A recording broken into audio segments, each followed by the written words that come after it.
नमस्कार, आप देख रहे हैं हल्ला बोल। आपके साथ मैं हूं अंजना ओम कश्यप। The Kashmir files. मुमकिन है आपके लिए ये एक फिल्म का नाम हो, लेकिन उन कश्मीरी पंडितों के लिए ये जिंदगी की तस्वीर है जिन्हें पलायन के लिए मजबूर किया गया। द कश्मीर फाइल्स देश के उन लोगों के लिए एक एहसास बन गया है जो कश्मीरी पंडितों के दर्द को महसूस कर रहे हैं। साथ ही द कश्मीर फाइल्स उन नेताओं के लिए सियासत का नया जरिया बन गया जिन्होंने पलायन के दर्द को हमेशा सियासी चश्मे से ही देखा। सुधांशु त्रिवेदी जी, राष्ट्रीय प्रवक्ता और सांसद भारतीय जनता पार्टी के हमारे साथ स्टूडियो में पहुंच गए हैं। सुशील पंडित जी, कश्मीरी पंडितों का एक तरह से यहां पर नेतृत्व करते हुए उनका पक्ष रखेंगे।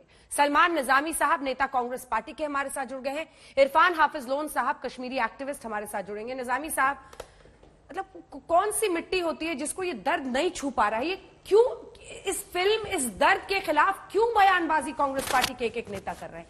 क्या वजह है? इन आंसुओं को क्यों झूठा साबित करने में पूरी की पूरी पार्टी लग गई है? देखिए, जो 1990 में हुआ हमारे कश्मीरी पंडित भाई बहनों के साथ, हमें उसका खेद है, लेकिन राजनीति क्यों हो रही है? उसमें यह क्यों नहीं दिखाया जा रहा है कि बाकी धर्मों के लोग भी मारे गए? और अभी भी जब भाजपा उस वक्त सरकार में मारा, उनको किसने मारा? आतंकवादियों ने। पाकिस्तान का कहीं नाम ही नहीं है। आप पाकिस्तान को क्लीन चिट दे रहे हैं। मतलब कश्मीरी पंडितों को सिर्फ, एक सेकंड, काउंटर क्वेश्चन, क्या कश्मीरी पंडितों को सिर्फ आतंकियों ने निकाला? वहां पर जितने लोग थे अन्य कश्मीरी, वो उनको रोक रहे थे, वो उनको बचा रहे थे। बहुत सी स्टोरीज ऐसी हैं। आप जाइए ना जम्मू के माइग्रेंट कैंप में जाइए। हमने तो 10 स्टोरी सुनाई सर, जिसमें वो कह रहे हैं कि हमारे पड़ोसियों ने मदद नहीं की। देखिए, उस वक्त बंदूक का डर था सभी को। जो आतंकवादी थे वो मस्जिदों में घुसे थे, ऐलान कर रहे थे। प्रूफ लाइए ना। आपने 2019 में सुप्रीम कोर्ट में पिटीशन फाइल की, सुप्रीम कोर्ट ने उसको रिजेक्ट किया। मैं तो कह रहा हूं जल्दी से, वो कह रहे हैं, ठीक है सुधांशु जी, वो कह रहे हैं साथ हैं। ठीक है, मैं एक नियम रहेगा, कोई भी एक दूसरे के ऊपर नहीं चिल्लाएगा इस डिबेट में। बहुत संवेदनशील मुद्दा है, अपनी अपनी बारी में बोलिएगा। सुधांशु जी, वो कह रहे हैं अधूरा सच है, वो कह रहे हैं वो आतंकी थे जो मस्जिदों से ऐसे ऐलान कर रहे थे। इस पर जवाब। देखिए, मैं पहले तो कहना चाहूंगा, कश्मीर की फाइल्स का सच कश्मीर का तो बहुत अलग है। भारत का एकमात्र राज्य है जिसका वही नाम है जो प्राचीन काल में था, बाकी सबके उत्तर से दक्षिण तक बदल गए। यह भारत का एक, मतलब नीलमत पुराण से लेके और कल्याण की राज तरंगी, भारत का एकमात्र राज्य। जाके चेक करिएगा, अगर किसी राजा के बारे में कहा जाता है अलेक्जेंडर ऑफ इंडिया, तो वो कश्मीर का राजा ललितादित्य मुक्तापीठ, जिसने कश्मीर तक शासन किया। आजादी मिली, उसके बाद उसी राज्य का एक हिस्सा। हम ऐसे विचित्र देश थे कि हम बड़े मुल्क हैं, जीत रहे हैं, हमने सीज फायर कर दिया, चलो वो भी बात। उसके बाद एक ऐसा राज्य बना जहां घाटी में 90% जो लोग थे वो माइनॉरिटी स्टेटस था, और जो 5% थे उनके पास मेजॉरिटी स्टेटस था।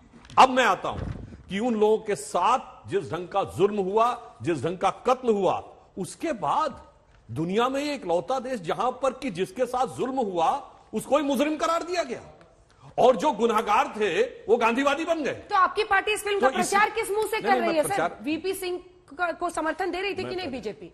उस वक्त सरकार किसकी थी? जगमोहन जी वहां पर थे, उसके तो आप किस मुंह से, आप प्रचार क्यों कर रहे हैं इस फिल्म का, ये बताइए जरा। चलिए, मैं वो भी बता देता हूं। ये बताइए, कश्मीर में 15 अगस्त और 26 जनवरी को गवर्नर के द्वारा भी झंडा फहराना संभव नहीं हो पाया। झंडा कब फहराना रुका? 1988 में। किसकी सरकार थी? राजीव गांधी की सरकार। जस्टिस गंजू की हत्या कर दी गई। हाईकोर्ट के जज की हत्या कर दी जाती है। आपको लग रहा है कि वो 1-2 दिन में हो गया था? हाईकोर्ट के जज की हत्या हो जाए और उसके बाद 4 घंटे तक उसका कोई शव उठाने के लिए नहीं आए, किसकी सरकार थी? और जगमोहन साहब गवर्नर थे वहां, राजीव गांधी के सरकार द्वारा अपॉइंटेड। और मैं पुराना बताता हूं, 13 अक्टूबर 1983 83 का वर्ल्ड कप जीतने के बाद वेस्ट इंडीज की टीम भारत आई। एक वनडे श्रीनगर में भी हुआ था, और सुनील गावस्कर ने अपनी किताब में लिखा है, इंडिया वेस्ट इंडीज के मैच में पाकिस्तान जिंदाबाद क्यों लगने लगा? हम मैच हार जाते, इंडिया मुर्दाबाद लगता, समझ में आता, पाकिस्तान जिंदाबाद लगने। किसकी सरकार थी भाई? बीजेपी का तो नामो निशान नहीं था।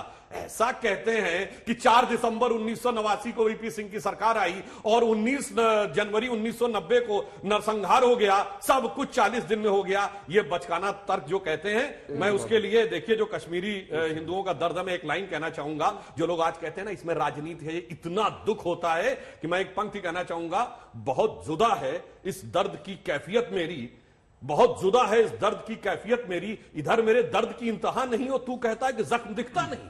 तू कहता है जख्म दिखता नहीं। छोटा सा जवाब। हमने जख्म खाए हैं अपने कश्मीरी पंडित भाइयों के साथ, हमें मालूम है वहां क्या हुआ। आप इनको बताइए। ये कह रहे हैं कि ये धर्म की बात है। सबसे पहला व्यक्ति जो पाकिस्तान की बंदूक का शिकार हुआ वो यूसुफ हलवाई था, वो मुसलमान था। उसके बाद बटाली साहब के पास, उसके बाद कश्मीरी पंडित मारे गए। और इनको बताइए, आप 370 आपने हटाया, आपने दावा किया कश्मीर में आतंकवाद खत्म होगा। 370 हटने के बाद आपने कश्मीरी पंडितों को क्या वापस लेने का काम किया? नहीं, आपने उनको निकालने का काम किया। आज मैं शाबाशी देता हूं बिंदरू साहब की बेटी को, उसके परिवार को, जिनका कत्ल हुआ रिसेंटली, लेकिन उन्होंने कहा हम कश्मीर से निकलेंगे नहीं। और आज भी एक सिख बहन हमारी, उसका कत्ल हुआ, मुसलमान मर रहे हैं, हिंदू मर रहे हैं। उस वक्त भी भाजपा सरकार में थी, आज भी भाजपा सरकार। आपको इस फिल्म के खिलाफ बोलने की क्या जरूरत है? हमने खिलाफ नहीं बोला। आप खूब अरे कह रहे हैं अधूरा राजनीति मत सच क्यों करिए। कह रहे हैं? मैं कह रहा हूं फिल्म नहीं, मैं कह रहा हूं मैं कश्मीरी पंडित भाइयों के साथ हूं। सुप्रीम कोर्ट चलिए मेरे साथ। अरे आपके साथ का क्या करना? लड़ाई लड़ेंगे हम वहां सुप्रीम कोर्ट में। क्या करना है? जब आप सरकार में हम सिनेमा हॉलों में लड़ाई नहीं लड़ेंगे, हम सुप्रीम कोर्ट जाएंगे और भाजपा को अपने कारनामों की सजा भुगतनी पड़ेगी। मैं सिर्फ एक लाइन कहना चाहता हूं, जो लोग बड़े ही रैशनल होके कहते थे आतंकवाद का मजहब नहीं होता, तो जो आतंकवादी दिखाए गए उनका मजहब क्यों दिख रहा है भाई तुम्हें? उन्होंने दूसरी बात मैं कहना चाहता हूं, अगर आप कह रहे हैं कि ये धर्म से जुड़ा मामला नहीं था, एक लाइन पूरी कर। कश्मीर में सैकड़ों मंदिर तोड़े गए, एक मस्जिद बताइए जिस पे अटैक किया गया हो। मस्जिद पे जाके शरण ली गई हजरत बल में 1993 में। चुनौती से कहता हूं एक मस्जिद बताइए तोड़ी गई हो। तोड़े जाएंगे सैकड़ों मंदिर, फिर कहेंगे मजहबी मामला नहीं, फिर कहेंगे मजहब आतंकवाद का मजहब नहीं होता, फिर आतंकवादी और अपराधी का मजहब दिख रहा है। इसलिए आप बताइए, आपकी 7वीं प्रज्ञा ठाकुर पे आतंकी होने का आरोप है, क्या सभी लोग हिंदुस्तानी जो है वो 7वीं ये कह रहे हैं कि कश्मीरियों ने नहीं, आतंकियों ने ये किया था बिल्कुल कश्मीरी पंडितों के साथ, और आप कश्मीर को एक रंग में रंगना सही नहीं है। अंजना जी, मैं इससे पहले जब इस स्टूडियो में आया था तो रोहित सरदाना के साथ था, कश्मीर पर ही कार्यक्रम किए उनके साथ डीसीओ, तो मुझे याद आते हैं, मैं उनको, उनकी स्मृति को नमन करता हूं। और इस फिल्म में गिरिजा तिक्कू, सरला भट्ट, प्राणा गंजू, नीलकंठ गंजू, प्रेमनाथ भट्ट, टिकालाल टपलू, उनकी स्मृतियां निकल कर आई हैं। ये लोग मुर्गों की लड़ाई लड़ते हैं त्रासदियों पर, ये संवेदना शून्य हो गए लोग हैं। इनको फिल्म में त्रासदी नहीं दिखती है, एक पूरे के पूरे समुदाय का अपने घरों से उखड़ जाना नहीं दिखता है। ये आज भी लीपापोती करते हैं, एक दूसरे पर तोहमत मढ़ते हैं और झूठ बोलते हैं, निरा झूठ बोलते हैं। इनकी आत्मा में सीसा घुस गया है। इनको लोग मरते हुए शरणार्थी कैंपों में सड़ते हुए नहीं दिखाई पड़ते हैं। ये कहते हैं, अगर हम कहें कि लाखों लोग उजड़ गए, कहते हैं मुसलमान भी उजड़े। मैं पूछना चाहता हूं, 100 में से 99.9% हिंदू उजड़ गए, लेकिन 100 में से 99.9% मुसलमान अपनी जगह रहे। आप तराजू के दोनों पलड़ों को बराबर दिखाना चाहते हैं? वो कहते हैं मुसलमान भी मारे गए। मैं कहता हूं, एक मुसलमान का नाम बता दीजिए जिसको किसी कश्मीरी पंडित ने मारा हो। एक अपवाद स्वरूप एक मुसलमान का नाम बता दीजिए पिछले 30 सालों में, 32 सालों में, 50 सालों में। मैं कहता हूं कि जितने कश्मीरी हिंदू मारे गए उन सबके कातिल मुसलमान थे, एक एक के कातिल मुसलमान थे। जितने बलात्कार हुए मुसलमानों ने किए, जितने घर लूटे गए, मंदिर तोड़े गए, मुसलमानों ने तोड़े। आप मुझे झूठा साबित कीजिए, मुझे एक हिंदू का नाम बता दीजिए जिसने किसी मंदिर का किसी मस्जिद का शीशा चटकाया हो। आप झूठ बोलते हैं, लीपापोती करते हैं, यहां चोरी और सीना जोरी होती है। शर्म कीजिए। कभी कभी किसी बड़ी दुर्घटना पर अपनी आत्मा टटोली है, राजनीति करने को उम्र पड़ी है। जी इरफान हाफिज लोन साहब जी, उनकी बात को काटने की हिम्मत है आप में? क्योंकि आप भी उनमें से एक हैं जो द कश्मीर फाइल्स पर सवाल खड़े कर रहे हैं। देखिए, जो भी उस समय हुआ, इस पे कोई दो राय नहीं है। उस पे सबको निंदा करनी और सबको दुख है। और जैसे पंडित जी ने कहा कि जितने जहां जितने वहां पर लोग मारे गए अभी तक हजारों में मारे गए। मैं नहीं कह रहा हूं, सरकार का कहना है कि हजारों में मारे गए। अंजना जी, हकीकत यह है, बदकिस्मती है, मानवता का कत्ल वहां पर हर दिन होता है। हजारों में लोग मारे गए और उसमें मेरे कश्मीरी पंडित भी 1% है। आप मेरी बात समझ रहे हैं? 1% मेरा अप्रोक्सीमेटली मेरा कश्मीरी पंडित भाई भी है, लेकिन 99% मुस्लिम समुदाय का भी है। उसका अर्थ यह है कि इस जो ये पीड़ा है, क्रूरता है, हमने सबने देखी, चाहे उधर का बंदूक था, इधर का बंदूक था। हमें आपत्ति इस चीज से नहीं है। इधर का बंदूक किसका था? जी मैं बताता हूं आपसे। अंजना जी, इंसाफ करिए। आपने देखा होगा कुछ महीने पहले अल्ताफ, एक निर्दोष शहरी, आईजीपी पुलिस कहता निर्दोष है, उसकी लाश को रात में दफनाया जाता है और उसकी बेटी प्रदर्शन करती है, छोटी मासूम बच्ची, अब्बू की लाश। तो वो कहां की गोली थी? वो कहां का जुल्म था जो कुनन पोशपोरा में महिलाओं के साथ बलात्कार हुआ? आज भी जाइए, आप एक वरिष्ठ पत्रकार है, आप वहां जाइए, उनकी पीड़ा सुनिए। गौ कदल में 100 से ज्यादा निर्दोष, गौ कदल श्रीनगर में जगह का नाम है, उसे कहते हैं जलियांवाला बाग, वहां लिखा गया है आज। वहां किन्होंने मारा?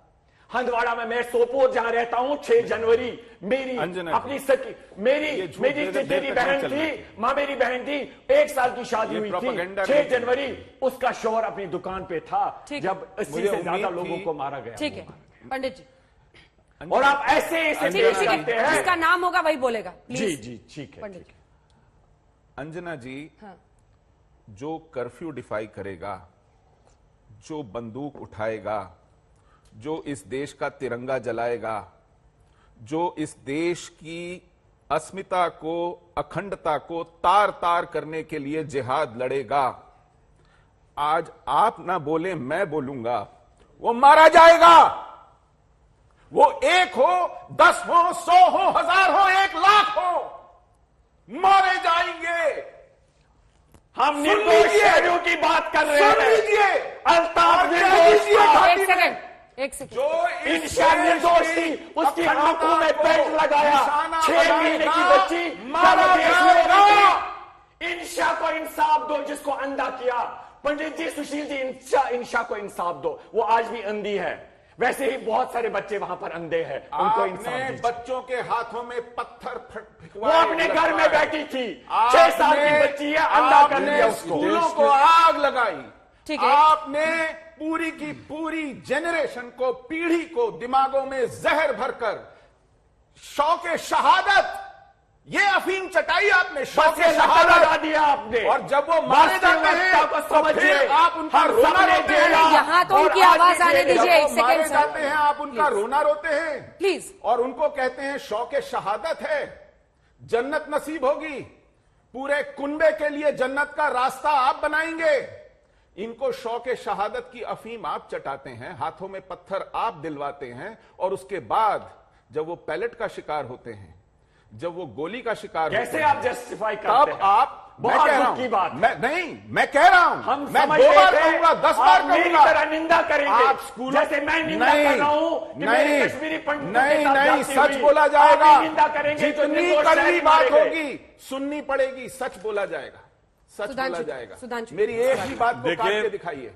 इन्होंने जो बात बोली मैं उसका उत्तर देता हूं। पहला, मेरी इस बात का उत्तर कोई नहीं दे पाया कि एक मस्जिद बता दें जो तोड़ी गई हो, जैसे इन्होंने कहा एक शीशा भी चटकाया गया। और दूसरा, अरे भाई आपने कहा, मैं मानता हूं कि तमाम बच्चे ऐसे हुए जो घायल हुए। एक हुर्रियत का नेता बताइए जिसका बेटा या बेटी पुलिस की गोली से मरा हो या घायल हुआ हो पत्थरबाजी में। कोई बैठा है इंडोनेशिया में, कोई बैठा दुबई में, कोई बैठा लंदन में, अरे सुनिए, कोई बैठा मुंबई में, कोई दिल्ली में, कोई बेंगलोर में, और वहां पे कह रहे हैं लड़ाओ, और फिर उसके आधार पे कह रहे हैं शासन में ये सब हुआ।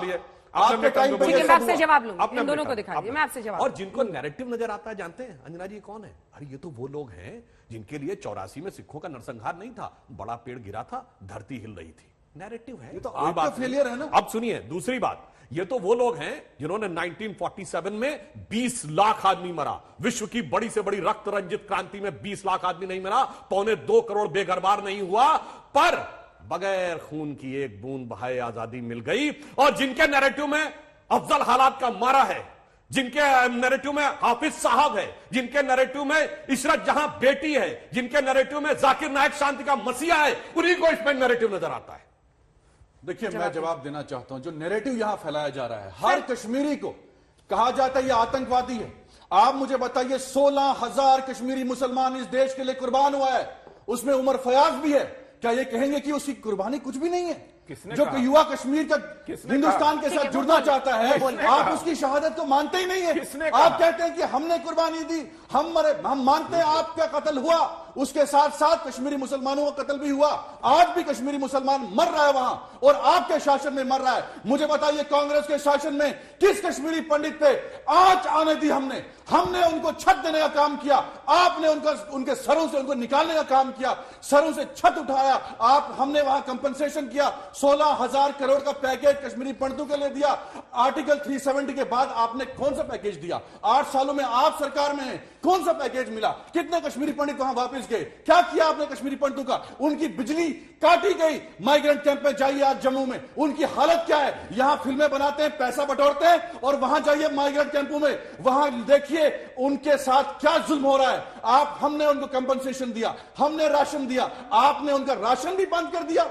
ये क्या दिखा रहे हैं कश्मीरी पंडितों को? एक सेकंड, आप जवाब दीजिएगा। अगर कश्मीरी पंडितों को इस फिल्म के जरिए लग रहा है कि एक उनकी सच्चाई कम से कम दुनिया के सच्चाई नहीं, नफरत फैलाई जा रही है। ये नफरत फैलाई जा रही है। पंडित कश्मीर में रह रहे हैं, मोहब्बत से, प्यार से आप दूरियां बना रहे हैं। आप यहां बैठ के पैसा कमाने के लिए उनको अलग कर रहे हैं। मैं चाहता हूं कि कश्मीरी हिंदू हो, कश्मीरी मुसलमान हो, हम मोहब्बत से रहें। जैसे बिंद्रू साहब का परिवार आज कश्मीर में मर रहा है, उनके बाप का कत्ल हुआ, लेकिन वो वही हैं, वो मुकाबला कर रहे हैं। मैं सलूट करता हूं उस परिवार को। आप कह रहे हैं कि कश्मीरी पंडितों को वहां से नहीं निकलना चाहिए था, मतलब वो मार, वो पीट, वो हत्याएं, सरकार का फेलियर है ना। सरकार को प्रोटेक्शन देनी चाहिए थी, क्यों निकाला उनको? बीजेपी समर्थित सरकार, इस पर तो जवाब देना पड़ेगा। बिल्कुल। और वो कह रहे हैं कि उनके शासन में जब हमारी सरकार वहां पे बनी और मोदी जी प्रधानमंत्री बने, 2014 की बात कर रहा हूं, आपने 8 साल बाद कही, पहली दिवाली कहां मनाई? जाके कश्मीर में, और 70,000 करोड़ का पैकेज दिया। महबूबा मुफ्ती की सरकार थी, हम लोगों ने कश्मीरी पंडितों के लिए वहां पर एयरमार्क किया। जब वो इस बात के लिए तैयार नहीं हुई तो कहती है, वो कहती है, मुझे बताइए ना, अब बोलिए, मुझे बताइए आप में किसी बीच नहीं, मैंने नहीं बोला, आप जो बोल रहे थे कोई भी आपत्ति थी। अब वो क्या कहती है? अपने घरों में जाए। अरे हजारों कश्मीरी पंडितों ने कहा पूरे पूरे मोहल्ले जला दिए गए, हम क्या जाए, हमने जगह मार्क की, वो नहीं करने दिया गया। अब 2019 के बाद, सुनिए, 2019 के बाद अब एक अंतर आया है। अंतर ये आया है कि सुनिए, पहले एक हुजूम निकलता था जुमे की नमाज में, और वो किसी को भी मार देता था, चाहे इंस्पेक्टर अयूब पंडित क्यों ना हो। मैं ये नहीं कहता कि मुस्लिम नहीं मरे, गवर्नर फैयाज मरा। छोड़िए, क्या तरीका है भाई? मैं तो आपके बीच में नहीं बोल रहा था। बोलिए। लेफ्टिनेंट फैयाज, औरंगजेब मारा गया, कितने लोग गए इनके नमाजे जनाजा में? अब 2019 के बाद जो लोग शहीद होते हैं, उनके नमाजे जनाजा में लोग जाते हैं। और अंतर ये आया है, अंतर ये आया है 2019 के बाद, सुनिए, आप ये कहते हैं, आप ये कहते हैं कि कश्मीरियत की लड़ाई थी, जाकिर मूसा ने ऐलान किया, कहा कि कोई कश्मीरियत की नहीं है, इस्लामी खलीफत की लड़ाई है, सारे लोग चुप रहे। आईएसआईएस के झंडे क्यों दिखते थे? क्या लेना देना था आईएसआईएस का कश्मीर के साथ? हम क्या लेना देना था पाकिस्तान का जिंदाबाद? कश्मीर में हमने वहां झंडा थामा। इस सवाल का क्या जवाब है निजामी साहब? मैंने शुरू में ही आपको कह दिया था। 16,000 लोग मारे देखिए, गए। एक सेकंड प्लीज, स्टूडियो में सब लोग हैं, आवाज किसी की नीची नहीं की, जिसका नाम लिया जाए वही बोलिए। इस सवाल का आपके पास सुधांशु जी क्या जवाब है कि वो कह रहे जब हमारा शासन था तब तो वो नहीं भागे, आपके समर्थित सरकार थी तब उनका पलायन हुआ? इसका क्या जवाब है? ये फारूक अब्दुल्ला सरकार किसके समर्थन पे चल रही थी 1988, 89, 90? मैं 90 की बात कर रहा हूं। हाँ, 90 में कब? मैं 90 की बात कर रहा हूं। बताइए, 40 दिन में सब कुछ हो गया। मैंने 1983 से लेकर 87, 88, 86 अपनी सरकार के गवर्नर की रिपोर्ट पढ़ी है। आतंकवादी आतंकवादी को स्कॉट करके वहां पहुंचाया। मसूद अजहर को आपने रिहा किया। अब मैं एक बात याद दिलाता क्यों? ये मेरे पास तस्वीरें पड़ी हुई हैं, छोड़िए। ये नेशनल कॉन्फ्रेंस और ये तो आप बोल रहे हैं। ये बताइए, उस समय कांग्रेस का चीफ मिनिस्टर था गुलाम नबी आजाद। अफजल गुरु को फांसी ना हो उसके लिए यहाँ आके कैंपिंग की। 7 साल अफजल गुरु को फांसी नहीं हुई। निजामी साहब, ये गलत है, प्लीज सुनिए। अपने बारे में देखिए, घर में छोड़ने वाले आप लोग, घर में लोग परेशान हो जाते हैं। एक साथ मत चीखिए, अब आवाज भी नहीं सुनना चाहते। एक साथ मत फिल्म तो छोड़िए, आवाज नहीं सुनना चाहते। क्यों 7 साल अफजल गुरु को फांसी नहीं हुई? कांग्रेस के चीफ मिनिस्टर के रूप में गुलाम नबी आजाद साहब आके कहते हैं कि कश्मीर में आग लग जाएगी, क्यों? कश्मीर को और होने के बाद आपकी पार्टी का नेता सूर्य मणिशंकर अय्यर ट्वीट करते हैं, शशि थरूर ट्वीट करते हैं, क्या उद्धव के साथ गलत हुआ? हद होती है, हद होती है जंगी बेईमानी की। क्या आतंकवाद खत्म हुआ? अच्छा सुनिए, और आपके नेता फिर लगातार बोल रहे हैं बीच में, सर, फिर लगातार बोल रहे हैं, सलमान फिर साहब, लगातार आप बोल रहे हैं। सलमान साहब अरे ये बताइए क्या हुआ सलमान 370 हटने के बाद? सलमान साहब प्लीज, क्या ये बात ये गलत आप बता रहे है, हो? ये गलत है। आप के बाद कोई कश्मीर एक छोड़िए। डिबेट के नियम को आप तोड़ रहे हैं, ये गलत है, मुझे इंटरवीन करना 370 हटने के बाद ISI के झंडे दिखने बंद हो गए, पाकिस्तान जिंदाबाद के नारे लगने बंद हो गए, पाकिस्तान के झंडे दिखने बंद हो गए, और वो महबूबा मुफ्ती जो कहती थी तिरंगे को कंधा देने वाला कोई नहीं मिलेगा, वहां 26 प्लीज सर, प्लीज आपने शुरू कर अब दिया। ऐसे तू मैं में उनका चांस ही खत्म होगा, बाकियों के पास हम जा नहीं पाएंगे। सलमान साहब ऐसा थोड़े कि सिर्फ आप यहाँ खड़े हैं, प्लीज बात को समझिए, नियम से चलिए, बात पूरी कीजिए 2 लाइन में, उसके बाद मैं सिर्फ ये कह रहा हूं, धारा 370 हटने के बाद क्या हुआ? अब ना ISI के झंडे दिखते हैं, ना पत्थरबाजी करती हुई भीड़ दिखती, ना पाकिस्तान जिंदाबाद के नारे दिखते हैं, और इन सारी चीजों के साथ जो कहते थे तिरंगे को कंधा देने वाला नहीं मिलेगा, वहां आज तिरंगे की लाइन दिखती है।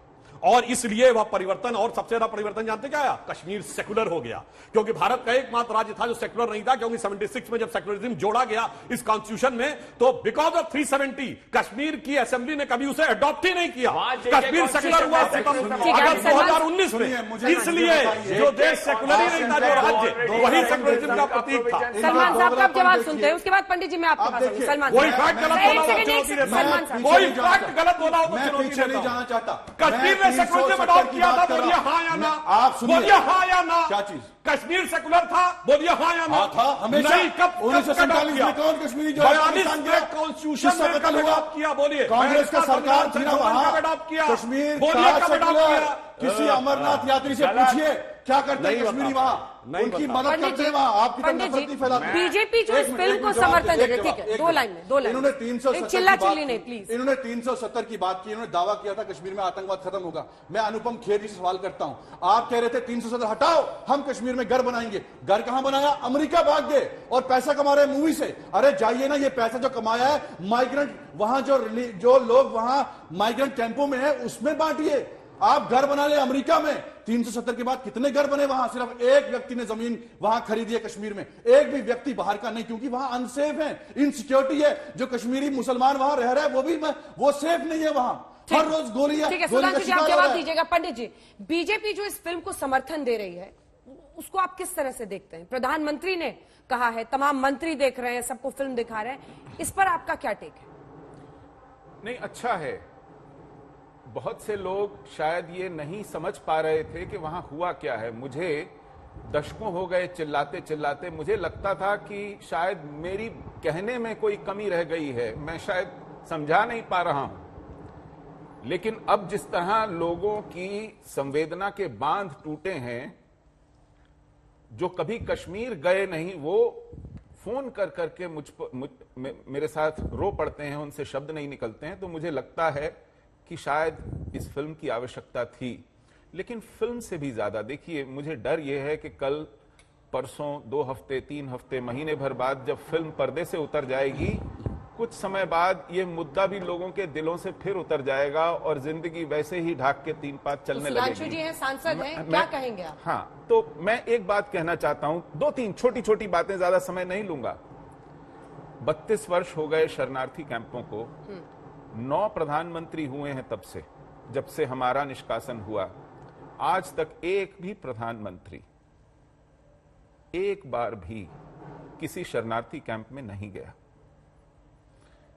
जुबान हिलाने के लिए, कंधे पर हाथ रखने, इनॉग्रेशन किया जम्मू जाकर। आप मुझे बोलने देंगे? हमने बनाया गुलाम नबी आप मुझे आजाद बोलने साहब। देंगे? आप ये मेरा समय है अंजना जी, मैं बताऊं? मेरे पास बोलने दीजिए, बोलने दीजिए। मेरे पास प्रूफ है, मैं प्रूफ मैं बताऊं आपको क्या प्रूफ है। ये देखिए, जब वो जगती कैंप ईंट गारे पत्थर का बना, उसका रिबन काटने गए थे, किसी शरणार्थी से नहीं मिले थे, केवल उसका रिबन काटने गए थे। एक भी शरणार्थी को न देखने गए, न शरणार्थी उनसे मिलने आ सका। मैं कह रहा हूं, कैंपों में कोई प्रधानमंत्री उनके साथ जाकर के बैठा नहीं, एक भी। 9 प्रधानमंत्री हुए हैं, मैं इस वक्त पार्टीबाजी नहीं कर रहा हूं। दूसरी बात, आज तक सरकारी तौर पर यह पुष्टि नहीं की गई है कि हमारे साथ हुआ क्या। कोई आयोग नहीं बैठा है। एक छोटी सी सड़क दुर्घटना हो जाती है तो कमीशन ऑफ इंक्वायरी बैठ जाती है कभी कभी। ये पूरा का पूरा समुदाय उखाड़ के फेंक दिया गया। आज तक कोई कमीशन ऑफ इंक्वायरी नहीं है, कोई व्हाइट पेपर नहीं है, किसी को इंसाफ नहीं है, एक भी मुकदमा नहीं चला है, किसी को दोषी नहीं पाया गया है, किसी को सजा नहीं हुई है, एक भी अपवाद स्वरूप एक भी। हजारों एफआईआर पेंडिंग है। सुप्रीम कोर्ट ने आखिरी दरवाजा न्याय का जो हमने खटखटाया था वो भी हमारे मुंह पे दे मारा था। तो अगर व्यवस्था को जिम्मेदारी समझनी है तो कम से कम पहली बात, आप एक जांच आयोग बिठाइए। आज भी वो पीढ़ी जीवित है, वो अपने साक्ष्य देगी। वो आज भी ये गठरी बोझ की अपने सर पे लिए घूम रहे हैं। कोई आके पूछे कि हुआ क्या था, बिना अपना पता खोए हुए लोग हैं। हम इसका समर्थन करते, मुझे अपील है सबके, न्याय दीजिए। हाँ, न्याय दीजिए। और जो आप जांच की मांग कर रहे हैं, लेकिन मैं चाहूंगा, बोल रहे हैं लोन साहब, आप ही की बारी है, रुक जाइए। लेकिन आप समर्थ लोन साहब प्लीज। व्यवस्था से किसी नागरिक की अगर कोई अपेक्षा होती है तो वो ये होती है कि उनके बस में जो है वो करें। हम अपने बस, आप मत बांटिए रिलीफ, अगर आपको बहुत भारी पड़ता है ये रिलीफ बांटना, मत बनाइए शरणार्थी कैंप, लेकिन कम से कम न्याय दीजिए। पुष्टि कीजिए कि हम बाढ़ पीड़ित, भूकंप पीड़ित नहीं है, हमें माइग्रेंट कहना बंद कीजिए। हमें माइग्रेंट कहा जाता है। JKLF पर बैन लगा, जानते हैं कब लगा?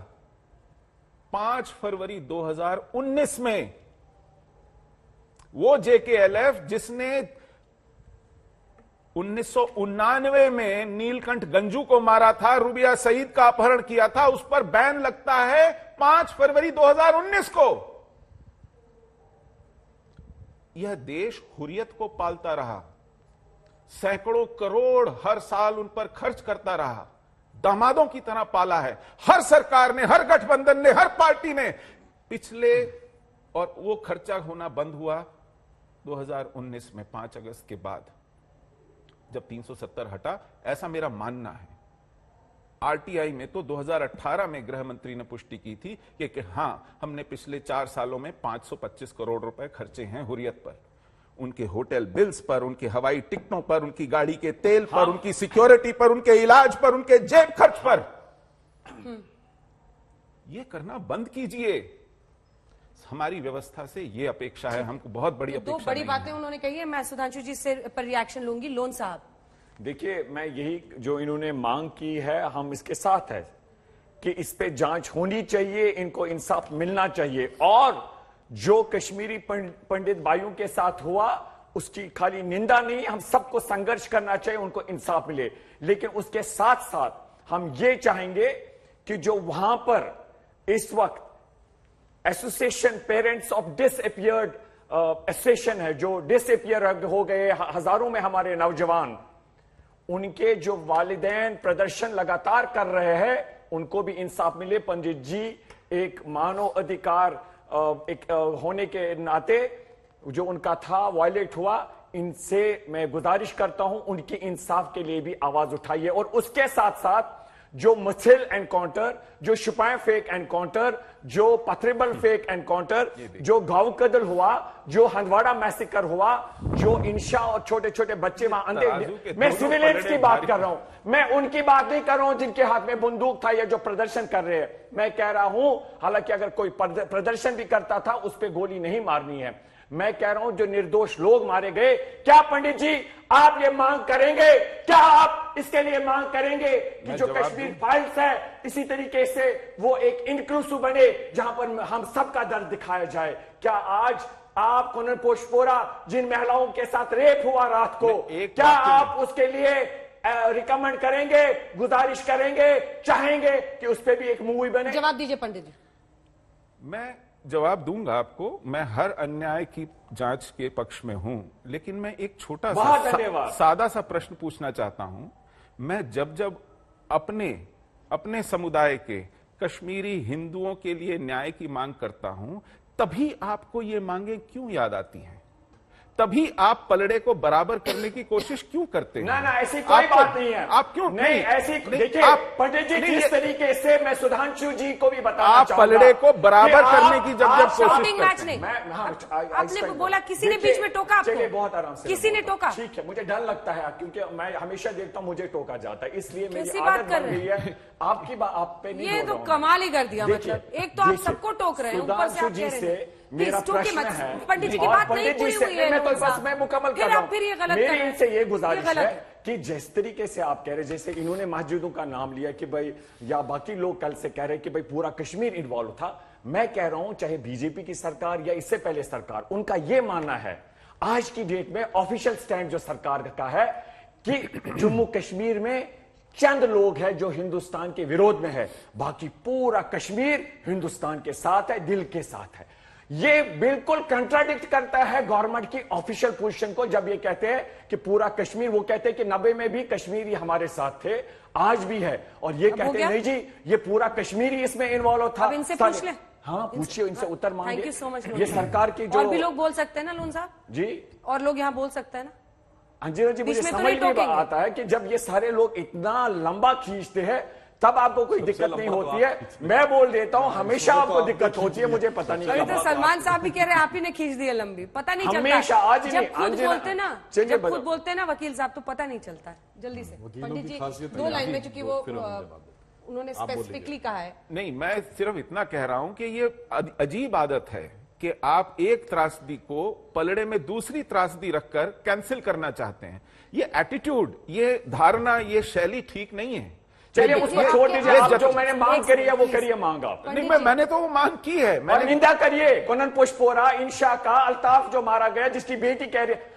अंजना जी बस मैं मुकम्मल लोन साहब, मैं एक आगे नहीं सेकंड, बोलूंगा। मैं कहता हूं पूरे विश्व में आप कहीं पर मुझे शर्मिंदा होना पड़ता है, क्योंकि मैं इस देश को मानने वाला हूं। मैं देश हित में बात कर रहा हूं कि जब एक आदमी मारा गया, निर्दोष था, उसकी लाश उसकी बेटे परिवार को नहीं मिली। ये मदर ऑफ शुरुआत ऑल से ह्यूमन लेकर राइट्स शो के अंत तक मैं देख रही हूँ, आपके आंसू नहीं थम रहे। नहीं, इनके वालिद मारे गए थे, पूछिए क्या मुस्लिम होने की वजह से मारे गए थे? बोलिए बोलिए, नहीं, ये मुस्लिम होने कभी की वजह से मारे गए थे क्या? ये भी तो विक्टिम है। ये मानेंगे नहीं, नहीं ये मानेंगे। मुस्लिम होने की वजह से नहीं, वो देश के साथ खड़े थे, इसलिए जो देश के साथ खड़ा होगा वो मार दिया जाए। आप तो उसको भी तो नहीं मानते। काहे आप उसके अंदर आप अपना तो देख उसको भी रहे नहीं हैं? मानते। आतंकवादियों में मुस्लिम क्यों दिख रहा भाई? नहीं। कहिए कि वो आतंकवादी था, बल्कि आपको तो खड़े होकर बाहर कह रहे हैं निकलना चाहिए आतंकवादी था, कि पाकिस्तान मेरी पाकिस्तान बिरादरी उसके का पीछे कोई था। लेना देना नहीं, पाकिस्तानी कोई लेना आतंकवादी देना नहीं था। उनके साथ, बजाय जहां- उसके आप जिस छाती ठोक के पाकिस्तान- खड़े हो रहे जिस हैं। पाकिस्तान- नहीं, वो तो हमको दिखाया जिस जा रहा है, पाकिस्तान हमको को क्यों आप दिखाया जा रहा है? वहां नवाज शरीफ के घर जाते हैं, उसी पाकिस्तान ने वो काम किया। आप जवाब अब दें। एक पंडित उसका जी तो नाम बोल ही रहे ले हैं। लिया। बोल रहे उसके बाद। पंडित जी क्या मैं बोलूं? देखिए, मेरे महत्वपूर्ण सवालों का उत्तर ही नहीं दिया इस नहीं, विषय आपको पर जब ये उठता है, फिर आपको ये हाई डेसिबल ये सुनना पड़ता है। हाँ, ये मैं वही कह इस रहा हूं। फिल्म ने क्या यही एक उम्मीद दी है, जिससे ये आंसू फिर से जख्म भरे हुए हैं, कि कम से कम कोई समझ तो रहा है आज, क्योंकि देश में लोग देख रहे हैं। कोई फिल्म ये भले कह दें कि इतनी कमाई हो रही है, कमा रहे हैं, पर इतने लोग फिल्म देखने जा रहे हैं। बड़े बड़े स्टारकास्ट के साथ फिल्म रिलीज हुई है, दो समुदाय कोई नहीं में देख रहा। बहुत ज्यादा फिर दूरी शुरू हो गया होगी लोन फिल्म। साहब। I am very sorry, please sir. चलिए कैरी ऑन। ये पंडित कह साहब। रहे हैं कि इस फिल्म ने दूरियां पैदा की हैं। ये फिल्म 32 साल बाद आई है वो दूरी पैदा होने के। दूरी ऐसी है कि हम उखाड़ करके फेंक दिए गए। किसी ने कहा ये 20 करोड़ में फिल्म बनी है, आज इसको 80 करोड़ मिल गए हैं। मैंने कहा माफ कीजिएगा साहब, इस फिल्म को बनाने के लिए एक पूरी नस्ल कुशी की गई है, वो कीमत चुकाई गई है इस फिल्म की। नहीं बनती अगर हम नहीं उखड़ते, पूरा का पूरा समुदाय नहीं निकलता। एक साइड दिखाया आपको गया है, 20 करोड़ दोनों दिखते साइड हैं। नहीं दिखाई उनको गई। बोलने दीजिए। आरे पे तो चीर भाजपा दी का गई वो प्रोपेगेंडा महिला। है। अगर गिरजा तिक्कू आरे पे नहीं चीरी गई होती, आपको ये फिल्म नहीं दिखाई पड़ती। शेम जिन्होंने किया। जी हां, आपके एक शेम कह देने से, लेकिन आपकी नाक आत्मा में से वो चले, शेम फांसी निकले। दे उनको। आप पहाड़ा मत पड़िए, तोता रटंत मत कीजिए। अगर आप चुप भी रह जाएंगे ना, तो आपकी शैली से पता चल जाएगा कि आपको कितना दुख है। चिल्लाने की आवश्यकता नहीं पड़ेगी। इस फिल्म के बनने में आप पैसा मत देखिए कितना लगा है, जाने देखिए कितनी गई हैं, वो सब उनके और वो भी बच्चे, देखिए किस राजनीतिक दल को इसका फायदा मिलेगा। ये देखिए ये आ गए, प्रमोशन का हिसाब करने आ गए। क्या यही वजह है? क्या यही वजह है? सलमान साहब एक सेकंड, फिर लोन साहब प्लीज साहब, सलमान साहब सवाल तो सुनिए, सवाल सुनिए। क्या आप लोगों की सबसे बड़ी परेशानी यही है कि पीएम, एक सेकंड, पीएम फिल्म के बारे में कह रहे देखने को, तो बीजेपी को फायदा हो जाएगा? क्या यही आपकी सबसे बड़ी चिंता है? लोन साहब, इनका नाम सलमान है, आपका नाम सलमान नहीं है। बीजेपी आप हाथ उठा रहे थे ना। देखिए, बीजेपी को इससे फायदा क्या है? वो पोलराइज करना चाहते हैं, वो एक पिक्चर दिखाना चाहते हैं कि साहब इस कम्युनिटी के साथ गलत किया और ये कश्मीरी मुसलमानों ने किया, जो हकीकत नहीं है। बीजेपी जो है वो दिखाए सच लोगों को कि यहां के साइड से भी दिखाइए, वहां के साइड से भी दिखाइए। अब जो 19,000 कश्मीरी मुसलमान इस देश के लिए कुर्बान हुआ है उसको भी दिखाइए। अब मैं छोड़ देता हूं, चलिए फिल्में तो बनती रहती हैं। मैं कह रहा हूं आप सरकार में हैं, आपने इतने सालों, 8 साल में आप शासन में थे, आपने कश्मीरी पंडितों के लिए क्या किया? मुझे बताइए ना। 370 भी हटा दिया, कितने कश्मीरी पंडितों को नौकरी दी, रोजगार दिया, हमने तो उनको छत दिया, घर बना के दिया, पैकेज दिया, उनको पंडित साहब से नजर क्यों नहीं मिलाते? इन्होंने तो यतीमों की तरह छोड़ दिया कश्मीरी पंडितों को। पंडित साहब से नजर क्यों नहीं मिलाते? भाजपा ने छोड़ दिया वहां कश्मीर में। इतनी नफरत क्यों है? आप नजर क्यों नहीं मिला रहे? वो एक सवाल आपसे पूछना चाहते हैं। नफरत नहीं है, एक सवाल तो सुन लीजिए, एक सवाल तो मेरा सबसे सवाल करीबी दोस्त एक हिंदू है और कश्मीरी पंडित है। दिल है आपका पिघलता नहीं है? शख्स की आंखों में शुरू से अभी तक आंसू मोहब्बत से रहें, शुरू से अभी तक आंसू है, सब झूठा लगता है आपको। उसका इस्तेमाल करें अपने चुनाव के लिए। ठीक है, इसका जवाब मैं सुधांशु जी से लूंगी, लेकिन एक सवाल वो पूछ रहे हैं, छोटा सा सवाल। ये कहते हैं कि कश्मीरी हिंदुओं को कश्मीरी मुसलमान ने नहीं मारा। मुझे बताइए, क्या यासीन मलिक कश्मीरी मुसलमान नहीं है? क्या फारूक अहमद डार उर्फ बिट्टा कराटे कश्मीर मुसलमान नहीं है? क्या सैयद अली शाह गिलानी कश्मीरी मुसलमान नहीं है? क्या शब्बीर शाह को आतंकी कहते हैं? साध्वी प्रज्ञा ठाकुर के खिलाफ साध्वी प्रज्ञा ठाकुर आ गई, उसको भी जो है तो ठीक है, अब आपका जवाब, ठीक है, आपने जितने सवाल उठाए अभी जवाब दे रहे हैं। टाइम खत्म हो गया सलमान साहब, पूरा हिंदुस्तान आतंकवादी है। ठीक है, पॉइंट मेड, प्लीज। अभी हिंदू मुसलमान कहां से आया? सुनिए, अभी इन्होंने सुशील पंडित जी ने नाम लिया, उसमें एक यासीन मलिक भी लिया, इन्होंने कहा हम उनको आतंकवादी कहते हैं। माफी मांगिए कि आपके प्रधानमंत्री ने आतंकवादी को बुलाकर उसका खैर मकदम किया था। माफी मांगिए। मनमोहन सिंह ने यासीन मलिक को बुला के कहा था, माफी मांगिए। आपका बयान वापस करेगा। देखिए, खाने के दांत और दिखाने के दांत, हर एक को मानते हैं। अब दूसरी बात, यासीन मलिक का फोटो मेरे पास तो फोटो अरे भाई, वाजपेयी का, भाई मैं ये फोटो भी पड़ा है। अरे भाई, उनका बुलाकर खैर मकदम तो किया वाजपेयी ने। पाकिस्तान क्यों गए? अब मैं आप मुझे बताइए ना, आपने आतंकवादियों को छोड़ा क्यों? यहाँ जवाब उसी का जवाब दे रहे हैं। यहाँ क्यों किया?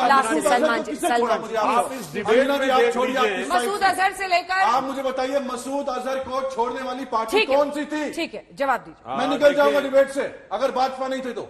देखिए, यह डिबेट में देख लीजिए, ये दोनों कश्मीर के प्रतिनिधि किस ढंग की असहिष्णुता और उग्रता का परिचय दे रहे हैं। हम दोनों में से कोई इनमें कभी नहीं बोलता, ये दोनों हम में से आपको फिर शुरू हो गए, देना पड़ेगा। फिर शुरू हो गए। मसूद अजहर को क्यों छोड़ा बताइए? मसूद अजहर को हमने पकड़ा, आपने क्यों छोड़ा? कांग्रेस ने पकड़ा, आपने क्यों छोड़ा? संवेदना, कितनी सहिष्णुता, आतंकवादी को छोड़ने वाले आप लोग। सलमान साहब, अब आप रिपीट कर रहे हैं। कश्मीर चल रहा है, अब आप रिपीट कर रहे हैं सलमान साहब, अब आप रिपीट कर रहे हैं। मसूद अजहर को नहीं छोड़ा। कोई वाइस करके देख लेगा, इन्होंने हर बार रिपीट किया। मैं फैक्ट के साथ जवाब देता हूं। अभी लोन साहब ने कहा कि जांच करेंगे, जांच का समर्थन करते हैं। जनाब, 370 की वजह से ही तो केंद्र सरकारों के हाथ बंधे हुए थे कि वहां पे जांच नहीं हो सकती, और आप ये कहते हैं। अरे सुनिए, पूरा बात तो होने दीजिए सलमान साहब, पूरा बात तो होने दीजिए ना। तो उसके बाद और जांचों के लिए तो वो सरकारें थी, उन्होंने कितनी जांच की। और आज 32 साल के बाद मानी हुई बात है, अगर हम जांच शुरू करें तो जानते क्या होगा? याद करिए 2016 मसरत आलम सबको। मैं क्या तरीका है भाई ये बहस करने का? मैं बीच में कहीं डिस्टर्ब नहीं करता हूं, आप बार बार बोल रहे हैं दूसरे सेंटेंस में। अच्छा बोलिए। मसरत आलम क्यों जेल से बाहर आ गया था? क्यों? वहां की सरकार ने यह कह दिया कि साहब वो तो बाढ़ में वो कागजात ही बह गए जिससे हम इसको अंदर रख सकते थे।